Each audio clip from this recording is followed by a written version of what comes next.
नमस्कार दोस्तों। BPSC mains को ध्यान में रखते हुए इकोनॉमिक्स के अंतर्गत जितने भी इम्पोर्टेंट प्रश्न हैं उन सारे ही प्रश्नों को बिल्कुल बीपीएससी के पैटर्न पे आधारित उसका मॉडल आंसर राइटिंग आपको सिखाया जा रहा है कि किस तरीके से आप एक अच्छा आंसर राइटिंग लिख के मैक्सिमम मार्क्स यहाँ पे गेन कर सकते हैं। आज इसी कड़ी में नेक्स्ट प्रश्न है, भारत में एसडीजी के कार्यान्वयन में आने वाली चुनौतियों का आलोचनात्मक परीक्षण करें। एसडीजी जीवंत भारत के लिए कार्यप्रणाली सुधार क्या है।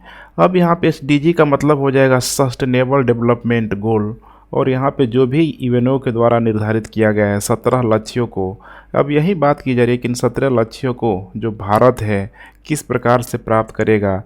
और यहाँ पे प्रश्न पूछ रहा है कि चुनौतियों का आलोचनात्मक परीक्षण करे, और आलोचना का मतलब मैंने आपको बताया हुआ था कि उसमें आपको अधिकतर यहाँ पे ठीक है पॉजिटिव और निगेटिव बिल्कुल ही एक बैलेंस अप्रोच लेके यहाँ पे चलना है। अब यहाँ पे जो भी एसडीजी के क्रियान्वयन के लिए यहाँ पे चुनौतियों का आलोचनात्मक परीक्षण करना है, अर्थात यहाँ पे 50% के आसपास यहाँ पे पॉजिटिव जो भी अप्रोच है भारत के द्वारा जो भी यहाँ पे उपाय किया गया है उसको बताना है, और यहाँ पे अभी 50% के आसपास निगेटिव इन द सेंस कि यहाँ पे जो भी चुनौतियाँ हैं उन चुनौतियों को यहाँ पे दर्शाना है।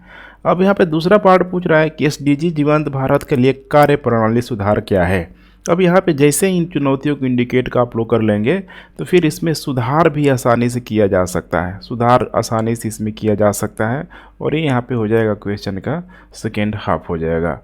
तो चलिए हम लोग एक अच्छा आंसर राइटिंग इसका करने का प्रयास करते हैं। यहाँ पे पूरा मैंने आपको बता दिया। भूमिका के रूप में जो भी सतत विकास कार्यक्रम, सतत विकास लक्ष्यों को बारे में आपको इंडिकेट करना है, जो भी उसका उद्देश्य है उसे आपको बताना है। उसके बाद से सतत विकास कार्यक्रम के लक्ष्यों को हासिल करने के लिए प्रयास, अब यही जो प्रयास है आपको ठीक है बताना है, जो भी उपाय किया गया है उसको बताना है, और साथ में जो भी इसके लिए चुनौतियां मौजूद है उसको बताना है, और उसके बाद से सतत विकास कार्यक्रम के लक्ष्यों को हासिल करने के लिए जो भी उपाय है। तो यहाँ पे एक फ्रेमिंग पूरी तरीके से निर्धारित कर लिया गया। अब इससे आपका आंसर में भटकाव नज़र नहीं आएगा, बिल्कुल टू द पॉइंट आप लोग लिख सकते हैं। उसके बाद से यहाँ पे फाइनली लास्ट में यहाँ पे निष्कर्ष के रूप में ठीक है टिप्पणी के रूप में बिल्कुल चेक एंड बैलेंस होना चाहिए। तो चलिए हम लोग यहाँ पे बारी बारी से लिखने का प्रयास करते हैं।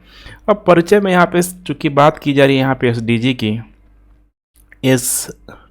की, तो यहाँ पे आपको बताने की कोशिश करना है कि इसकी जो शुरुआत की गई थी 2015 में शुरुआत की गई थी, और जब शुरुआत किया गया यहाँ पे तो लगभग इसमें देखा जाए तो 17 लक्ष्य इसमें तय किया गया था, 17 लक्ष्यों को पूरा करना था, और इसके अलावा 169 जो उद्देश्य था सबको पूरा करना था 2030 तक आते आते। और यह चलाया किसके द्वारा चलाया जा रहा है, तो संयुक्त राष्ट्र के द्वारा यह चलाया जा रहा है, इसीलिए यह एक संयुक्त राष्ट्र का एक दस्तावेज भी माना जाता है। अब ये जो 17 लक्ष्य हैं जनरली आपको पता होना चाहिए, पूरा एक बार आप लोग को इसे देख लीजिए ठीक है अपनी सरसरी निगाहों से। यही जो सारा जो लक्ष्य है यहाँ पे नो पॉवर्टी से लेके यहाँ पे पार्टनरशिप फॉर द यहाँ पे गोल्स तक पूरा देख पा रहे, कोई ऐसा डायमेंशन आपको छूटते हुए नज़र नहीं आएगा जो कि वर्तमान में जिसकी ज़रूरत नहीं है। एक जो होता है ना, एक बेहतरीन समाज बनाने के लिए, बेहतरीन देश बनाने के लिए जितनी चीज़ें चाहिए सबको इसमें समाहित कर लिया गया है। अब यहाँ पे जो संयुक्त राष्ट्र का जो दस्तावेज है यहाँ पे ठीक है अभी 2030 तक के लिए को पूरा निर्धारित यहाँ पे किया गया है। इसमें कुछ ठीक है बातें हैं, जैसे कि नंबर 1 हो जाएगा यहाँ पे transforming over the world the agenda, over नहीं होगा आवर हो जाएगा ठीक है, our the world the agenda 2030 for sustainable development ठीक है, अर्थात 2030 तक हर हाल में इसे पूरा करना ही करना है। क्या पूरा करना है, तो जो भी 17 लक्ष्य अभी मैंने आपको दिखाया था ठीक है बताया था 17 लक्ष्य है, इसके अलावा 169 जो उद्देश्य है यहाँ पे पूरा करना है ठीक है, लगभग पूरे विश्व को इसको पूरा करना है। अब यहाँ पे इसके लिए आपको समझने की कोशिश करना है कि ये तभी पूरा यहाँ पे हो पाएगा, जब पूरी तरीके से इसको सार्वभौमिक तरीके से एकीकृत या फिर अविभाज्य तरीके से हर जगह इसको लगाया जाए, हर जगह इसका अप्लाई किया जाए। और जब अप्लाई किया जाए, जब इसका इम्प्लीमेंटेशन किया जाए, तो जो हाशिए पर जो लोग हैं उनको भी इसमें पूरी तरीके से शामिल किया जाए, तभी तो जितना भी लक्ष्य है उसका यहाँ पे पूरा हो पाएगा।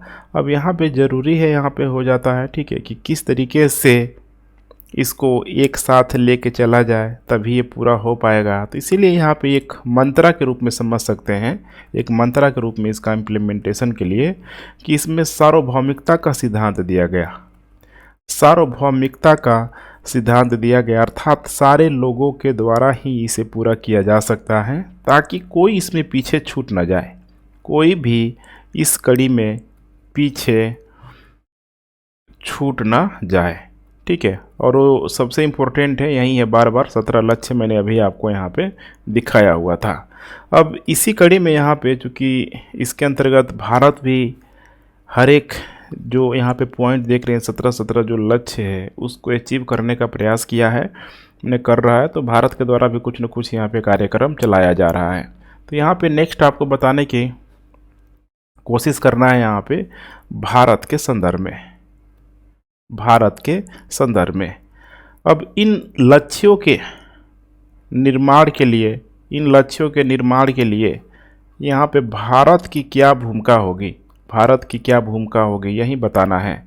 तो यहाँ पे देखेंगे तो भारत सरकार के द्वारा जो भी सामाजिक हो गया या फिर आर्थिक हो गया, क्योंकि एक बहुत बड़ा पैमाना है, इसमें जनरली बहुत सारी चीज़ें शामिल हो जाती हैं।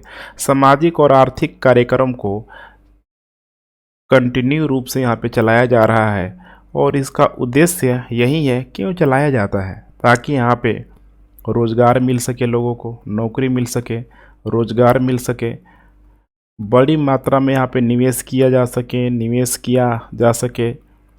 निर्यात किया जा सके, स्वास्थ्य के क्षेत्र में हो गया, चाहे वो सेवा के क्षेत्र में हो गया, कोई एरिया यहाँ पे छूटेगा नहीं, चाहे वो आवास है या फिर वो स्वच्छ जल है, चाहे पूरा एक बेसिक स्ट्रक्चर बुनियादी ढांचा है, या फिर चाहे वो एग्रीकल्चर हो गया, ठीक है।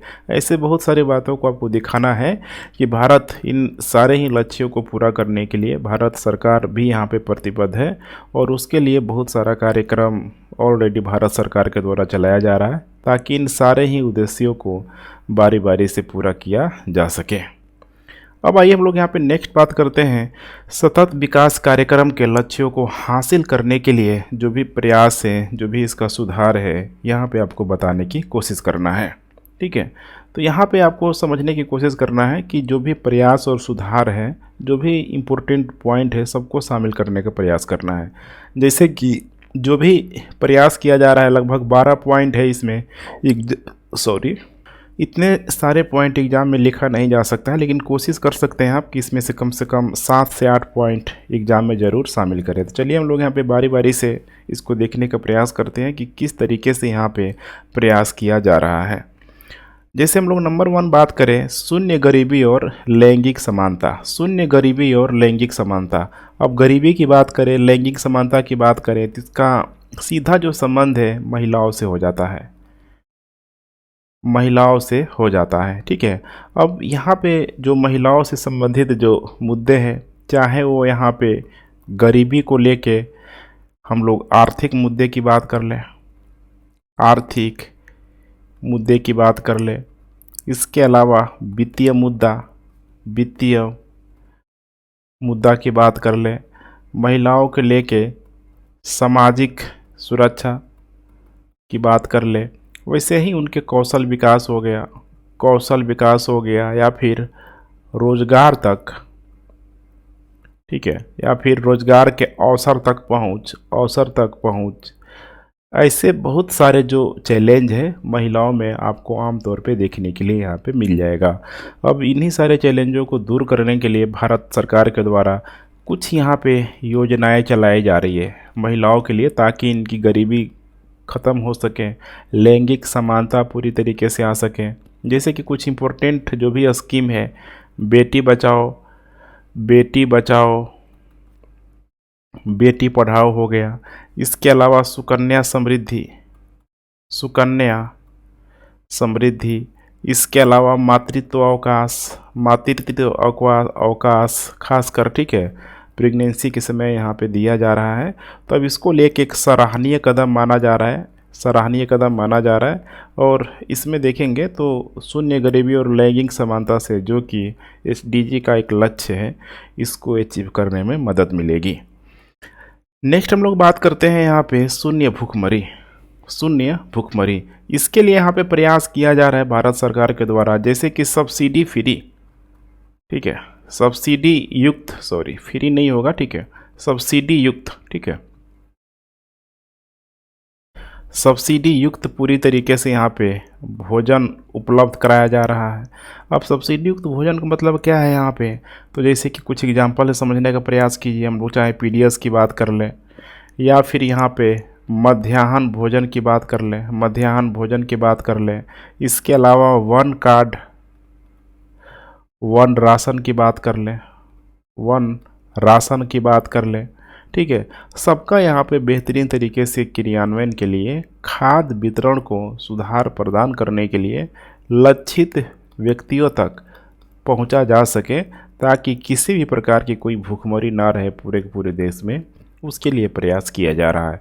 लेकिन अभी भी हंगर इंडेक्स में भारत का जो रैंक है पाकिस्तान से नीचे ही है यहाँ पे, अर्थात भारत में अभी भी भूखे रहने वालों की संख्या पाकिस्तान से अधिक आपको देखने के लिए मिल जाएगी। तो यहाँ पे काफ़ी हद तक अभी सुधार की ज़रूरत है। तीसरे नंबर पे बात करते हैं यहाँ पे स्वच्छ जल और यहाँ पे स्वच्छता को लेके, स्वच्छ जल और स्वच्छता को लेके, जैसे कि इस पे यहाँ पे बल देने की ज़रूरत है। देखिए, देख पा रहे हैं यहाँ पे अधिकतर जो देखेंगे तो 90% से अधिक जो बीमारियाँ होती है, होता है ना, मतलब अशुद्ध दूषित जल पीने से, दूषित जल को ग्रहण करने से, या फिर बहुत सारी जो बीमारियों का कारण है यहाँ पे साफ़ सफाई नहीं रहने की वजह से होता ही होता है। अब इसीलिए यहाँ पे जो भी संक्रामक रोग होता है, संक्रामक रोग होता है, उसका प्रसार यहाँ पे ना हो पाए, तो संक्रामक रोगों के यहाँ पे रोकथाम के लिए बहुत सारा यहाँ पे प्रयास किया जा रहा है।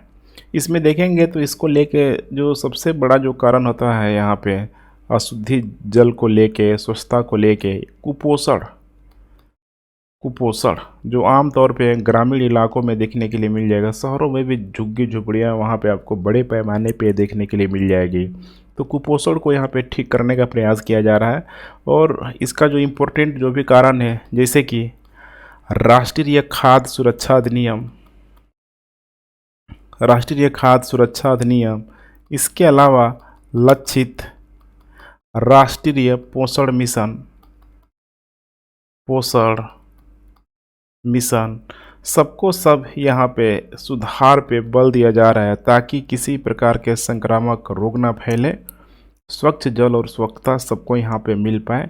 तो इस तरीके का स्टेप यहाँ पे लिया जा रहा है। चौथे नंबर पे है यहाँ पे उत्तम स्वास्थ्य और यहाँ पे खुशहाली को लेके।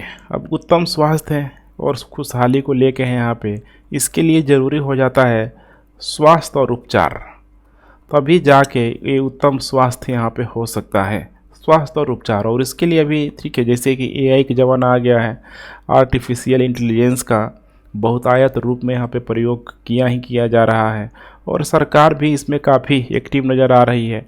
सरकार द्वारा यह लक्ष्य निर्धारित किया गया है कि 2025 तक पूरे के पूरे जीडीपी में लगभग 2.5% के आसपास यहाँ पे खर्च करने का लक्ष्य रखा गया है। हमने 2.5% तक बढ़ाने का लक्ष्य किया गया है कि पूरे पूरे जीडीपी में से भारत 2.5% सिर्फ और सिर्फ स्वास्थ्य पे खर्च करेगा।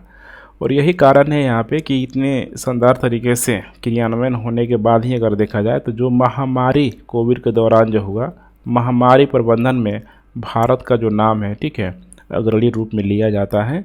इसमें भारत ने यहाँ पे अच्छा उपाय किया, अच्छा पहल किया, ठीक है, ऐसा यहाँ पे माना जाता है।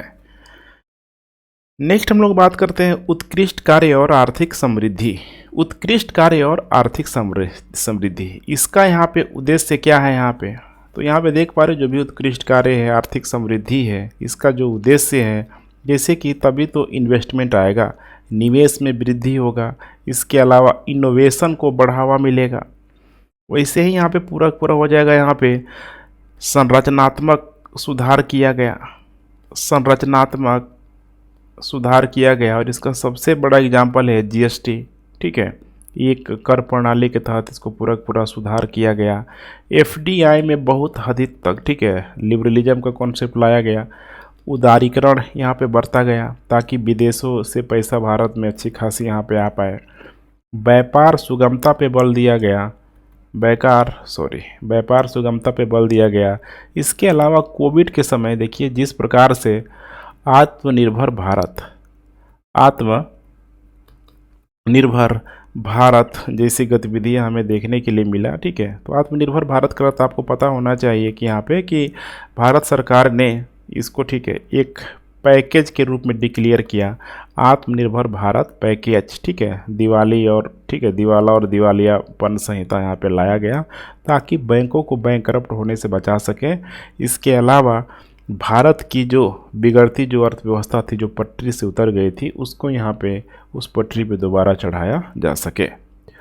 5वें नंबर पे यहाँ पे हो जाएगा उद्योग, नवाचार और बुनियादी सुविधाएं। अब यहाँ पे इन सारे ही चीज़ों के लिए बड़े मात्रा में ज़रूरी होती है यहाँ पे वित्तीय समावेशन। और ये जो वित्तीय जो समावेशन है, देखिए गवर्नमेंट के द्वारा यहाँ पे डिजिटल क्रांति के रूप में लाया गया, इंटरनेट के माध्यम से यहाँ पे लाया गया। इसके अलावा इसको पूरा करने के लिए बहुत सारी विकासात्मक कार्यक्रम भी सरकार के द्वारा चलाया गया है, जैसे कि मेक इन इंडिया हो जाएगा, make in India, startup India,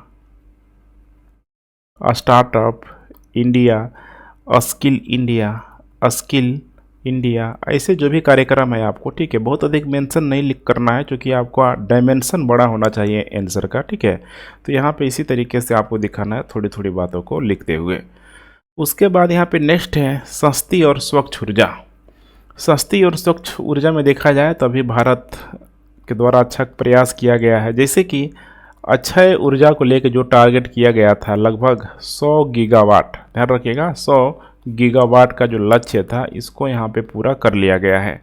और यही कारण है कि भारत अभी अक्षय ऊर्जा को लेकर वर्तमान में पूरे विश्व में जो भारत की रैंक है 4th रैंक है। इसके अलावा देखेंगे तो सौर ऊर्जा में भी भारत ने अच्छा खासा रोल प्ले किया हुआ है। लगभग पूरी की पूरी अपनी ऊर्जा का देखेंगे तो लगभग 38.5% के आसपास स्वच्छ ऊर्जा का यहाँ पे, ठीक है, प्रयोग भारत कर ही रहा है, जो कि बहुत अच्छा बात है, जिसमें सौर ऊर्जा का काफ़ी बड़ा रोल है। सौर ऊर्जा का, हालांकि हाइड्रो इलेक्ट्रिसिटी पावर का भी का बड़ा रोल है, सबसे ज़्यादा उसी का रोल है यहाँ पे, लेकिन सौर ऊर्जा का भी जगह जगह यहाँ पे जो भी सोलर पैनल वगैरह यहाँ पे लगाया गया है, उसका बहुत अच्छा खासा रोल यहाँ पे दिखाई देगा। इस मामले में भारत 5th रैंक में, सौर ऊर्जा को लेके पूरे वर्ल्ड में भारत का स्थान 5वां है। नेक्स्ट है यहाँ पे लक्ष्य हेतु भागीदारी को लेके। लक्ष्य हेतु भागीदारी का क्या मतलब है यहाँ पे कि नीति आयोग के द्वारा, ध्यान रखिएगा, नीति आयोग के द्वारा यहाँ पे जारी किया गया है SDG, ध्यान रखिएगा, सस्टेनेबल डेवलपमेंट गोल को लेके यहाँ पे इंडेक्स जारी किया गया, इंडिया इंडेक्स डैशबोर्ड, अर्थात यहाँ पे भारत के स्तर पे भारत की सिचुएशन को जाना जा सके कि भारत अभी तक कितना प्रयास कर रहा है, कितने अपने लक्ष्य को हासिल कर लिया है, तो इसको यहाँ पे नीति आयोग के द्वारा ही किया जाता है। अब यहाँ पे देख पा रहे हैं, यहाँ पे SDG को भारत में जो इम्प्लीमेंट किया गया है, इसको यहाँ पे अपनाने को लेके या फिर इसकी निगरानी को लेके यहाँ पे चाहे हम लोग बात कर ले स्टेट की या फिर यूटी की, दोनों ही यूनियन टेरिटरी को, दोनों को ही यहाँ पे एक साथ यहाँ पे इन क्षेत्रों में लगाने का प्रयास किया जा रहा है। अब यहाँ पे देखेंगे तो यहाँ पे जब स्टेट और यूटी में जब एक साथ लगेगा तो स्टेट वर्सेस स्टेट में एक प्रतिस्पर्धा होगा ना जाके भाई। अब सिंपल सोचिए, अगर सपोज करिए बिहार से आप बिलोंग करते हैं, अगर बिहार ने अपनी गरीबी को दूर कर लिया, भूखमरी को दूर कर लिया, तो उससे बगल का वाला जो स्टेट है झारखंड है, वेस्ट बंगाल है, उसको भी अंदर से मोटिवेशन मिलेगा कि जब उसने ख़त्म कर दिया तो हम क्यों नहीं ख़त्म कर सकते हैं। तो यही तो चाहिए फाइनली यहाँ पे कि लक्ष्य हेतु जितना अधिक पार्टिसिपेशन होगा, प्रतिस्पर्धा उतनी अधिक यहाँ पे होगी, ताकि तेज़ी से एसडीजी के लक्ष्यों को पाया जा सके।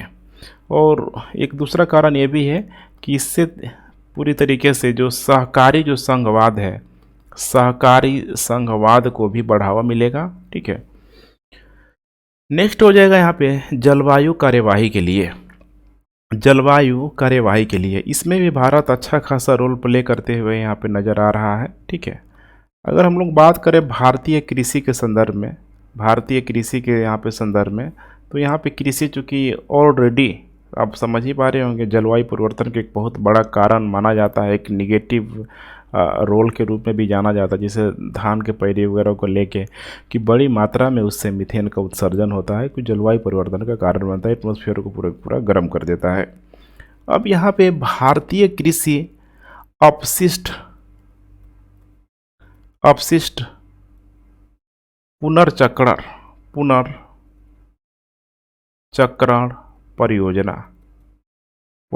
परियोजना अर्थात यहाँ पे भारतीय कृषि से जितना भी अपशिष्ट जो यहाँ पे निकल रहा है उसका किस तरीके से रिसाइकिल यहाँ पे किया जा रहा है।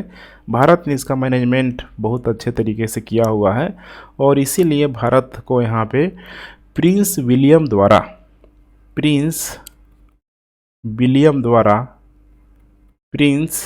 द्वारा ठीक है अर्थ शॉट पुरस्कार दिया गया है।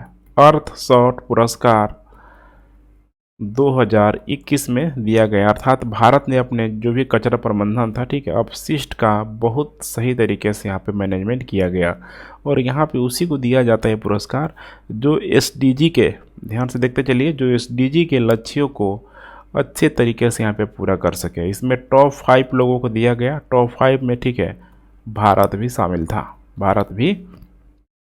था। नेक्स्ट बात करते हैं शांति, न्याय और सशक्त संस्थाएं। शांति, न्याय और सशक्त संस्थाएं, इसमें कुछ एग्जाम्पल के माध्यम से आपको अपना आंसर राइटिंग कंप्लीट करना है। जैसे यहाँ पे हम लोग बात करें शांति को लेके, सशक्त संस्थाओं को लेके, तो यहाँ पे कोयला मंत्रालय के द्वारा सतत विकास प्रकोष्ठ का गठन किया गया। सतत विकास प्रकोष्ठ का गठन किया गया और इसका गठन करने का जो उद्देश्य था, ठीक है, जो उद्देश्य था, जैसे कि जो भी खनन होता है तो स्वाभाविक सी बात है वहाँ पे, ठीक है, एटमॉस्फेरिक कह सकते हैं कि ठीक है वहाँ का जो पर्यावरण यहाँ पे दूषित होगा ही होगा। तो खनन के प्रतिकूल प्रभाव को कम करने के लिए, खनन के प्रतिकूल प्रभाव को, इसके इम्पैक्ट को कम करने के लिए किस तरीके से कम किया जाए, अब इसके लिए यहाँ पे सलाह हो जाएगा, ठीक है, परामर्श लिया जाएगा, इसको किस तरीके से इम्प्लीमेंट किया जाए जो भी योजना है या फिर इसका क्रियान्वयन है। तो यहाँ पे आप देख पा रहे हैं एक बहुत अच्छी पहल यहाँ पे माना जा सकता है, क्योंकि कितने बार होता क्या है कि जो भी आसपास का इलाका है वहाँ पे सोचिए अगर कोयला का गलत तरीके से खनन हो रहा है, इतना अधिक वहाँ पे वायु प्रदूषण हो जाएगा, बहुत सारी जो बीमारियाँ वहाँ पे फैल सकती है। तो ये एक अच्छा प्रयास कहा जा सकता है। उसके बाद नेक्स्ट यहाँ पे विजन दस्तावेज 2030, इसको यहाँ पे रिलीज़ किया गया है, ध्यान से देखते चलिए, इसको रिलीज़ किया गया है नीति आयोग के द्वारा इसको रिलीज किया गया है। क्यों किया गया है? तो भारत को प्रभावशाली राष्ट्र बनाने के लिए, और कैसे बनेगा प्रभावशाली, तो फिर मामला वही हो जाता है कि भारत को सामाजिक रूप से, आर्थिक रूप से, पर्यावरणीय रूप से सशक्त बनाने की यहाँ पे कोशिश करना है। और ये तभी हो पाएगा जब, ठीक है, वेल एजुकेटेड समूह होगा, शिक्षित समूह, वेल एजुकेटेड कम्युनिटी यहाँ पे मौजूद रहेगी, स्वास्थ्य पे जो ध्यान देगी, सुरक्षा पे जो ध्यान देगी, इसके अलावा जो करप्शन मुक्त यहाँ पे होना चाहिए, करप्शन मुक्त होना चाहिए, ऊर्जा संपन्न होना चाहिए, ऊर्जा संपन्न यहाँ पे होना चाहिए। देख पा रहे हैं ना, यहाँ पे सामाजिक, आर्थिक, पर्यावरणीय चीज़ों को आप यहाँ पे डिवाइड कर सकते हैं, बांट सकते हैं। और इसी को नीति आयोग के द्वारा लक्ष्य रखा गया है विजन 2030 के माध्यम से, विजन 2030 के माध्यम से कि हर हाल में इन सारे ही लक्ष्यों को अचीव करना है। उसके बाद नेक्स्ट है यहाँ पे न्यू इंडिया 75 दस्तावेज। न्यू इंडिया 75 दस्तावेज ये थोड़ा सा पुराना है, 2018 में इसको जारी किया गया था। 2018 में इसको जारी किया गया था। और जब जारी किया गया था तो इसमें 7 साल की रणनीति बनाई गई थी। और वो 7 साल क्या था, 2017 से 18 से लेके, ठीक है, 2023-24 तक। इसके मोटे तौर पे जो उद्देश्य था कि जो भी दीर्घकालिक जो नीतियां हैं उसकी क्रियान्वयन पे जोर दिया जाए। अर्थात होता है ना, जो भी लॉन्ग टर्म की जो नीतियां बनाया जाता है या फिर लॉन्ग टर्म के लिए जिस नीतियों को बनाया जाता है उसका तेज़ी से इसकी इंटेंसिटी को क्या करना है, बढ़ाना है, ताकि तेज़ी से उन सारे लक्ष्यों को पूरा किया जा सके। तो ये था पूरा, ठीक है, जो भी आप कह सकते हैं कि प्रयास किया जा रहा है। अब यहाँ पे इसी के अंतर्गत हम लोग देखते हैं कि जो भी चुनौतियाँ हैं, आने वाली जो चुनौतियाँ हैं उसको आपको दिखाने का प्रयास करना है। तो सतत विकास कार्यक्रम के समक्ष आने वाली चुनौतियाँ, अब यहाँ पे जो भी चुनौतियाँ हैं, जैसे कि हम लोग बात कर लें नीति आयोग का या फिर कुछ राज्यों का, नीति आयोग हो गया या फिर यहाँ पे कुछ राज्यों का, ठीक है, दोनों ने शानदार तरीके से अगर मिल के देखा जाए तो नीतिगत पहल तो इन लोगों के द्वारा शुरू की गई है, नीतिगत पहल यहाँ पे शुरू की गई है। लेकिन अभी भी बहुत सारी चुनौतियाँ मौजूद है। इन चुनौतियों को कुछ पॉइंट में आपको दिखा देना है, जैसे कि SDG से संबंधित योजना, इसके अलावा इसका किस तरीके से यहाँ पे इम्प्लीमेंटेशन हो, किस तरीके से इसकी यहाँ पे निगरानी हो, कैसे यहाँ पे व्यक्तियों तक यहाँ पे लाभ पहुँचाया जाए, हर तरह से देखेंगे यहाँ पे तो चैलेंज है, चुनौतियाँ यहाँ पे पूरी तरीके से मौजूद है। अब इन्हीं चुनौतियों को थोड़ा हम लोग कुछ पॉइंट के माध्यम से देखने का प्रयास करते हैं, ठीक है। तो यहाँ पे बारी से आप लोग थोड़ा सा इसको मेंशन कीजिएगा। जैसे कि नंबर 1 यहाँ पे हो जाएगा सेवा वितरण की खराब गुणवत्ता, सेवा वितरण की खराब गुणवत्ता। अब इसको समझने का प्रयास कीजिए। जैसे कि कोई भी यहाँ पे स्कीम अगर गवर्नमेंट के द्वारा चलाया जा रहा है, अगर उसका निगरानी सही से नहीं हो, उसका इम्प्लीमेंटेशन सही से नहीं हो, राज्यों के द्वारा अगर अपनी जवाबदेहिता को सही तरीके से उसको लागू नहीं किया जाए तो फिर समस्या यहाँ पे आएगी ही आएगी। और उसी टर्म में यहाँ पे सेवा वितरण एवं जो भी खराब गुणवत्ता, इसको लेके आप समझ सकते हैं। इसमें जैसे कुछ कार्यक्रम हो गया या फिर जो भी यहाँ पे सार्वजनिक संस्थाओं के द्वारा जो इसका इम्प्लीमेंट किया जा रहा है, जैसे कि कुछ नाम मैं यहाँ पे मेंशन करता हूँ, पुरानी पेंशन योजना PPY। उसी तरीके से यहाँ पे निःशक्तता पेंशन, यहाँ पे आप लोग मेरी आवाज़ को समझ के नोट कर लीजिए, निःशक्तता पेंशन। उसी तरीके से हो जाएगा यहाँ पे विधवा पेंशन। इसके अलावा हो जाएगा मध्याह्न भोजन, स्वास्थ्य कर्मचारी, या फिर चाहे हम लोग आंगनबाड़ियों की बात कर लें, आंगनबाड़ी हो गया, ठीक है, या फिर उसकी जो सहायिका जो होता है, सहायिका, यहाँ पे हर जगह आपको देखने के लिए मिलेगा। तो बड़ी मात्रा में यहाँ पे जो खराब गुणवत्ता आपको देखने के लिए मिलेगी या फिर सही तरीके से इम्प्लीमेंटेशन आपको होते हुए नज़र नहीं आएगा। और इसका सबसे बड़ा जो कारण माना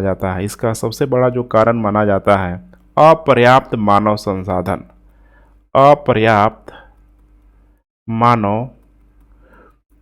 संसाधन, प्रशिक्षण और क्षमता का अभाव। इसके अलावा जो भी योजना और कार्यक्रम चल रहा है, योजना और कार्यक्रम चल रहा है, इसका जो इम्प्लीमेंटेशन है बहुत ही ख़राब तरीके से किया जा रहा है, जिसके वजह से सेवा वितरण की खराब गुणवत्ता। अब इस तरीके से कभी भी सतत विकास के लक्ष्यों को पूरा किया नहीं जा सकता है। नंबर 2 यहाँ पे हो जाएगा, यहाँ पे मैं मेंशन कर रहा हूँ कि शहरी और ग्रामीण, शहरी और जो ठीक है ग्रामीण, अगर हम लोग दोनों लेवल पे बात करें, खासकर पॉवर्टी को लेके गरीबी लेवल को बात करें, तो एक भारी असंतुलन आपको दिखाई देगा, जो भी एक बहुत बड़ी समस्या का कारण है। कुछ और भी हम लोग कारणों की बात करते हैं, जैसे कि चौथे नंबर पे हो जाएगा यहाँ पे शहरीकरण को लेके, शहरीकरण की तीव्र वृद्धि। जिस तरीके से शहरीकरण का तीव्र वृद्धि हो रहा है, स्वाभाविक सी बात है कि आवास को लेके या फिर स्वच्छता को लेके कितना भी आप इसे इम्प्रूव कर लीजिए, इस हमेशा ही चैलेंज बना ही बने रहेगा। दिल्ली में देख लीजिए, कूड़ों का ठीक है पहाड़ लग जा रहा है।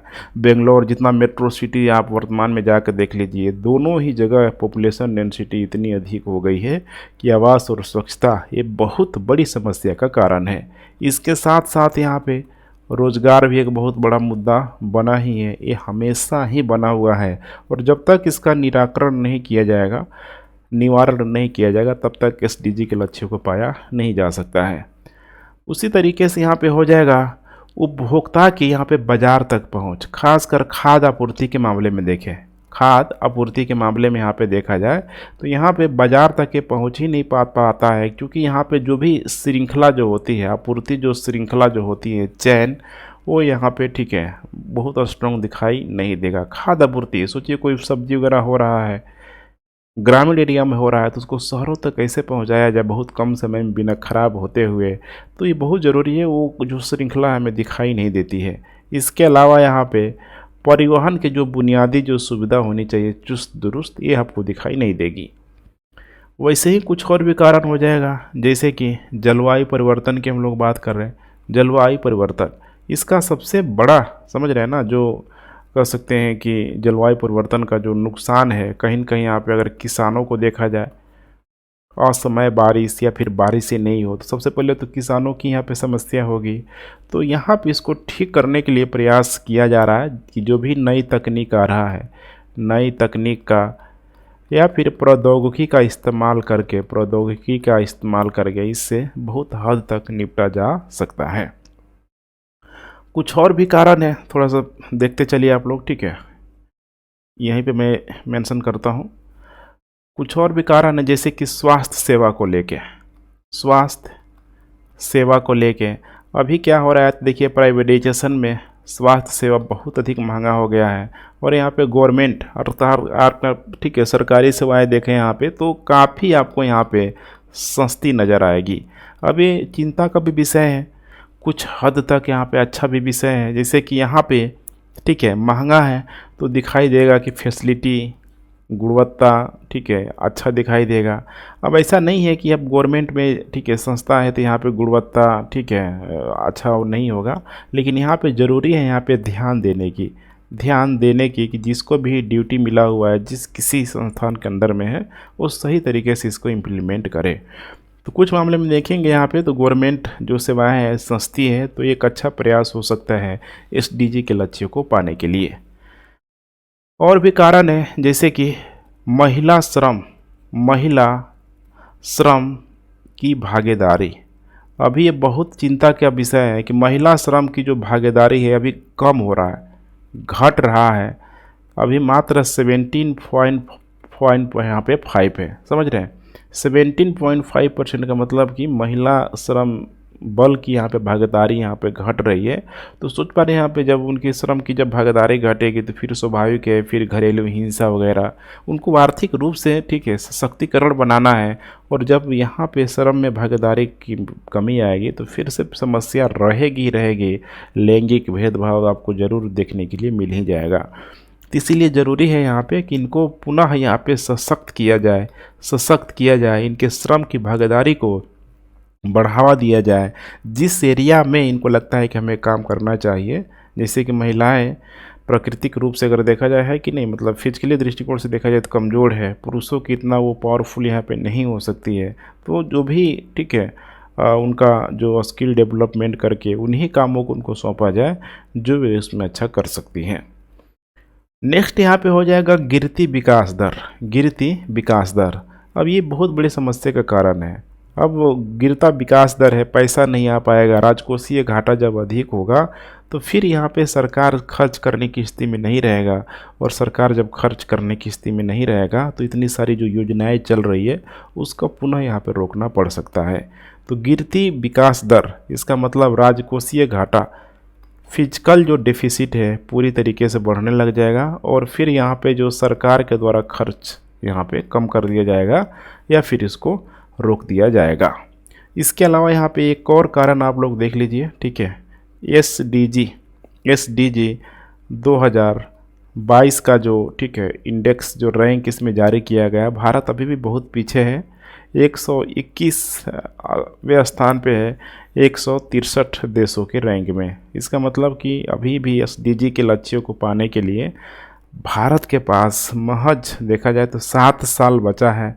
अब क्या इन 7 सालों में भारत अपना रैंक कितना जल्दी इम्प्रूव कर सकता है, एक बहुत बड़ा प्रश्न का, ठीक है, मतलब कह सकते हैं कि विषय है, प्रश्न चिन्ह लगाता ही लगाता है। अब आइए बात करते हैं हम लोग यहाँ पे सतत विकास कार्यक्रम को, लक्ष्यों को हासिल करने के लिए क्या क्या उपाय लाया जा सकता है। तो नंबर 1 यहाँ पे देखने का प्रयास कीजिए। जैसे कि यहाँ पे भारत को देखा जाए तो एक डाइवर्सिटी मूलक कंट्री के रूप में मौजूद है। अब इसीलिए यहाँ पे एक सबसे बड़ा यहाँ पे चैलेंज यहाँ पे हो सकता है कि इसको किस तरीके से मैनेज किया जाए, एसडीजी के लक्ष्यों को किस तरीके से हासिल किया जाए, जो कि वाकई में बहुत क्या है, कठिन है।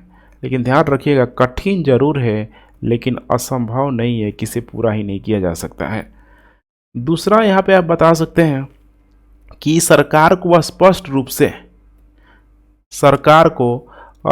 रूप से अपना जो भी प्राइमरी नीतियां हैं, नीतियों की पहचान करना जरूरी है कि सबसे पहले किसको चलाएं, तभी यहाँ पे मतलब कह सकते हैं कि उसको लक्ष्यों को पाया जा सकता है। और यहाँ पे भागीदारी, जो जन भागीदारी है, लोगों की भागीदारी बहुत ज़रूरी है। तो यहाँ पे हो जाएगा आइडेंटिफिकेशन, ठीक है, जो भी प्रोग्राम है, जो भी गवर्नमेंट के द्वारा स्कीम चलाया जा रहा है, पहले किसको चलाया जाए। उसके बाद से कुछ और भी यहाँ पे हो सकता है, जैसे कि एक समावेशी रणनीति अपनाने की ज़रूरत है। समावेशी रणनीति अपनाने की ज़रूरत है ताकि यहाँ पे सहभागी के रूप में सहभागी और समावेशी विकास यहाँ पे हो सके, समावेशी विकास हो सके। कुछ और भी कारण हो सकता है, उपाय के रूप में आपको बताना है, जैसे कि सहवित्त पोषण के माध्यम से निधि का आवंटन। अब यहाँ पे इसके लिए क्या हो सकता है, ठीक है, एसडीजी को लागू करने के लिए बड़े मात्रा में क्या चाहिए, निधि चाहिए, धन का आवंटन चाहिए आपको, ठीक है। और यहाँ पे आपको पता होना चाहिए कि भारत के पास अभी भी उतना निधि नहीं है, उतना धन नहीं है। माना जाता है कि पूरे एसडीजी में जितना खर्च होगा उसका महज भारत के पास 5% ही निधि यहाँ पे मौजूद है, और ये 5% है। तो भारत इसको स्वास्थ्य में खर्च कर रहा है, शिक्षा में खर्च कर रहा है, पोषण में खर्च कर रहा है। इसका मतलब कि बाकी पैसा भारत के पास कहाँ से आएगा। तो यहाँ पे आप सुझाव दे सकते हैं कि ये ज़रूरी है इसको पूरा किया जाए। तो सरकार अपना वित्त पोषण के लिए कॉरपोरेट से सामंजस्य बैठा सकती है। जो भी व्यवसायी या फिर व्यापारी लोग हैं, जो भी यहाँ पे लाभकारी संस्था है, इनसे यहाँ पे, ठीक है, मतलब कोलैबोरेशन करके इनको इन्वेस्ट के लिए यहाँ पे, ठीक है, मतलब एक कह सकते हैं कि म्यूचुअल, ठीक है, रूप में यहाँ पे कर सकती है। नेक्स्ट हो जाएगा यहाँ पे एसडीजी का स्थानीकरण, अर्थात यहाँ पे नेशनल से लेके राष्ट्रीय स्तर से लेके एकदम पूरा रीजनल लेवल तक आके स्थानीय स्तर पे किस तरीके से इसको लागू करना है, किन परियोजनाओं को लागू करना है, जन भागीदारी की कितनी बड़ा यहाँ पे सहयोग होना चाहिए, सारी ही चीज़ों को ध्यान में रख के यहाँ पे किसी भी नीति का इम्प्लीमेंटेशन किया जाना चाहिए। उसके बाद यहाँ पे कुछ और पॉइंट है, ठीक है, यहीं पे आप लोग देखने का प्रयास कीजिए। सहयोग के माध्यम से सहयोग के माध्यम से क्रियान्वयन, अर्थात यहाँ पे एक साझेदारी हो सकती है, एक साझेदारी हो सकती है जो भी हितधारक है, हित धारकों के बीच, ठीक है, साझेदारी हो सकती है। इसके अलावा यहाँ पे यह एक चर्चा का विषय के रूप में भी इसको उठाया जा सकता है। जैसे चर्चा किया जाए, जो भी मंच है, विवेकशील मंच वगैरह है, वहाँ बातों को रखा जाए ताकि अधिक से अधिक उसमें पार्टिसिपेशन यहाँ पे हो सके। इसमें जो भौगोलिक सीमा है, बहुत अधिक बाधा नहीं बनना चाहिए। इसमें लगना चाहिए कि बिहार वाला अगर ठीक है आगे जा रहा है तो यूपी भी उसको सपोर्ट करे। वैसे यहाँ पे एक ठीक है सामंजस्य यहाँ पे होना चाहिए, एक मजबूत सामंजस्य होना चाहिए, तभी एक दूसरे को सहयोग मिलेगा। नेक्स्ट कारण यहाँ पे हो जाएगा विश्वसनीय और गैर निगरानी क्षमता। इसका मतलब क्या है यहाँ पे कि देखिए, इसकी जिम्मेदारी लेना बहुत ज़रूरी है, इसकी जिम्मेदारी लेना बहुत ज़रूरी है। और ये जो जिम्मेदारी है पूरा किस तरीके से इम्प्लीमेंटेशन इसका होगा, ये पूरी जो जिम्मेदारी है राष्ट्रीय निकाय के पास है। और इसको किस तरीके से इम्प्लीमेंट किया जाए, अभी भी एक बहुत बड़ी समस्या का कारण है विश्वसनीय डेटा की कमी, विश्वसनीय डेटा की कमी। जब तक ये विश्वसनीय डेटा नहीं होगा तब तक किसी भी स्कीम को किस तरीके से लागू किया जाए, लक्षित व्यक्तियों तक, लक्षित प्रोग्राम तक पहुंचने में हमेशा यहाँ पे समस्या रहेगी। तो यहाँ पे इसको सुधार करने की यहाँ पे ज़रूरत है, तभी जाके वैश्विक लक्ष्यों की प्राप्ति हो सकती है, जो कि इसमें बहुत बड़ा बाधा उत्पन्न यहाँ पे ठीक है हो सकता है। तो आशा करते हैं कितनी सारी चीज़ें क्लियर हो गया होगा कि सुधार कहाँ कहाँ यहाँ पे ज़रूरी है। इसको मैंने 3 पार्ट में बांटा था। पहला था यहाँ पे उपाय के रूप में, दूसरा था चुनौतियाँ था, उसके बाद उन चुनौतियों का सुधार किस तरीके से किया जा सकता है। और फाइनली आपको यहाँ पे निष्कर्ष में लिखने का प्रयास करना है कि यहाँ पे हम लोग बात करें भारत में, तो केंद्र सरकार के द्वारा एसडीजी को पाने के लिए राष्ट्रीय विकास एजेंडा के रूप में पूरा का पूरा इसको सरकार के द्वारा किया जा रहा है। जो भी इसकी विजन है, जो भी इसकी रणनीति है, जो भी इसकी डॉक्यूमेंटेशन की प्रक्रिया, दस्तावेज की प्रक्रिया है, उसको सरकार ने ऑलरेडी यहाँ पे प्रस्तुत किया है। एक खाका यहाँ पे खींचा हुआ है। हालांकि अभी भी इसको पूरा करने के लिए बहुत सारी चुनौतियाँ मौजूद है। अब जो भी चुनौतियाँ उसको एक बार फिर से आप दिखा देंगे, जैसे कि ठीक है नीतिगत फल हो जाएगा, नीति में बदलाव हो जाएगा, नए संस्था का विकास कार्यक्रम, ऐसे बहुत सारे चीज़ आपको देखने के लिए मिल जाएगा। और सबसे बड़ा जो चुनौती है राज्य और स्थानीय स्तर पे कि किस तरीके से ये किसी भी प्रोग्राम को, कार्यक्रम को ये लोग इम्प्लीमेंटेशन करने का प्रयास करते हैं। इसीलिए इनके द्वारा बहुत ज़रूरी है कि संचालित संस्थाओं को मजबूती से यहाँ पे खड़ा रहना होगा और ट्रांसपेरेंट तरीके से खड़ा रहना होगा, तभी जाके इतने बड़े लक्ष्यों को छोटे छोटे कदमों से प्राप्त किया जा सकता है। तो ठीक है फ्रेंड्स, फाइनली यही था पूरा ठीक है लंबा चौड़ा इसका एनालिसिस। तो आप लोग अपना फीडबैक ज़रूर दीजिए। Thanks for watching. जय हिंद।